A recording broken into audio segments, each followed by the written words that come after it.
संघर्षपूर्ण कहानी पार्ट 2। चित्रावती ने अपने विवाह की शर्त रख दी कि जो भी पुरुष मंदिर से हाथों में उठाकर शिवलिंग को मेरे घर के मंदिर में स्थापित करेगा, मैं उसी से विवाह करूंगी। बड़े बड़े राजा राजकुमार सब असमर्थ हो गए।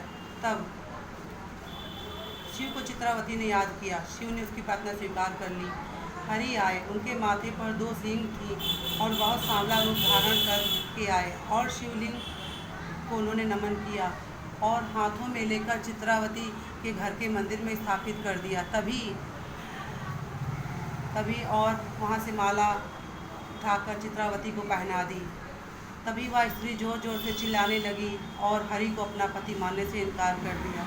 तभी आकाश से एक आकाशवाणी हुई कि हे मूर्ख स्त्री, तू अहंकार में या भूल गई, ये हरि है, तू हरि को भूल गई, तू जन्मों जन्मों से इनको अपना पति मान चुकी है। तब चित्रावती रोने लगी और हरि के चरणों में गिर गई। तब हरि ने कहा कि मैं वचन देता हूँ कि अगले 4 जन्मों तक तुम्हारा पति बनूंगा और कलयुग में मैं तुम्हारा अपमान करूंगा।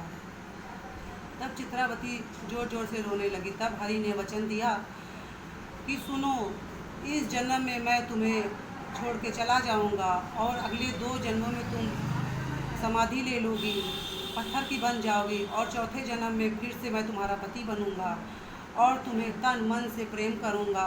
मैं केवल तुम्ही से प्रेम करूंगा, पर पिछले 3 जन्मों से क्रोध के कारण तुम मेरे प्रेम को पहचान नहीं सकोगी। हाँ, जल से तुम दूर रहना, क्योंकि जल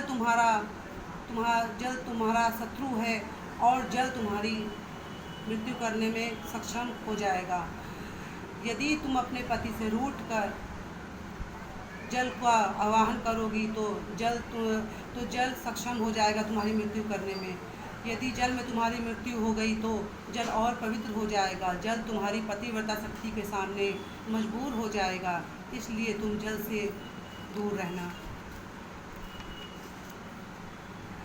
यदि मेरे वचनों को भुलाकर तुम जल में जाकर जल से मृत्यु के लिए कहोगी तो वह मजबूर हो जाएगा। लेकिन कलयुग में मैं तुम्हारा पति होऊंगा, जो तुम्हारे साथ हमेशा रहूंगा। यदि सच्चे मन से तुम्हारे पति ने मुझसे तुम्हारी रक्षा के लिए कहा तो मैं तुरंत प्रकट हो जाऊंगा और अपने सुदर्शन चक्र से जल को सुखा दूंगा और कल्कि का रूप धारण कर लूँगा और तुम वैष्णव का रूप धारण कर लोगी और कलयुग रूपी राक्षस का वध करने में मेरा सहयोग करोगी।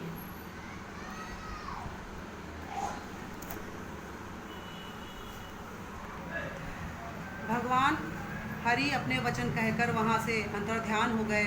बोलो भगवान हरि की जय, बोलो भगवान हरि की जय।